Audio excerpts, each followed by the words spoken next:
हिंदू देवतांचे वैशिष्ट्य पाहिले तर सर्व देव निसर्गाशी जोडलेले आहेत. शंकराला बेल, कृष्णाला तुळस, विष्णूला कमळ तर गणपतीला दुर्वा प्रिय आहे असे म्हणतात. याचाच अर्थ परमेश्वर भक्तिभावाने अर्पण केलेल्या फुलाफळानेही प्रसन्न होतो. फक्त ते अर्पण करताना आपल्या मनीचा भाव शुद्ध असावा.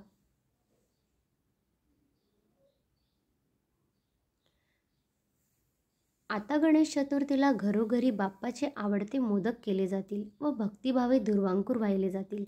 एवढा वैभवसंपन्न बाप्पा दुर्वांच्या त्रिदलाने संतुष्ट का होतो, हा प्रश्न आपल्या मनात उद्भवला असेल. त्यामागील पौराणिक कथा आपण आता पाहणार आहोत.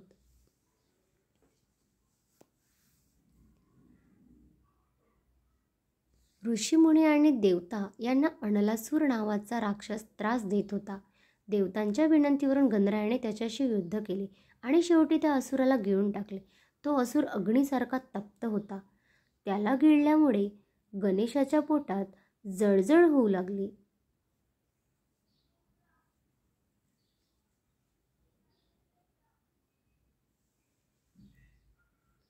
तेव्हा 88 सशस्त्र मुनींनी प्रत्येकी 21 अशा हिरवागार दुर्वांच्या जुळ्या गणरायाच्या मस्तकावर ठेवल्या आणि कश्यप ऋषींनी दुर्वांच्या 21 दुर्वांची जुळी गणेशाला खाण्यास दिली. त्यावेळी अथक प्रयत्नानंतरही गणेशाच्या पोटातली न थांबलेली जळजळ कमी झाली.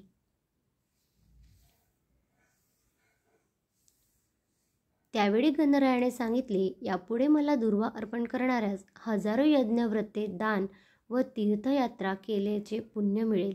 म्हणून गणपतीला दुर्वा वाहिल्या जातात.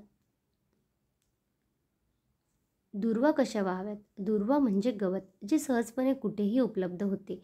दुर्वांच्या एका जुळीत 21 दुर्वा असतात. या जुळीसाठी प्रत्येक दुर्वा निवडतात त्यात त्रिदल असलेले पाते निवडले जाते. त्याची जुळी सुटू नये म्हणून दोऱ्याने बांधली जाते. अनेक ठिकाणी अशा 21 जुळ्यांचा हार बनवून देवाला दुर्वांची कंठी घातली जाते. त्यानिमित्ताने दुर्वांची जुळी बनवताना अथर्व शीर्षाची 21 आवर्तने देखील केली जातात.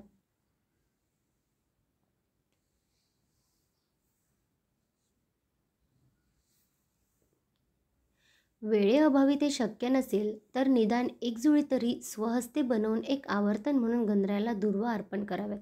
तेही शक्य नसेल तर निदान दुर्वाचे एक त्रिदल त्याच्या अग्रभाग अर्थात टोकाची बाजू आपल्याकडे घेऊन निमुळती बाजू बाप्पाकडे ठेवून भक्तिभावाने अर्पण करावी.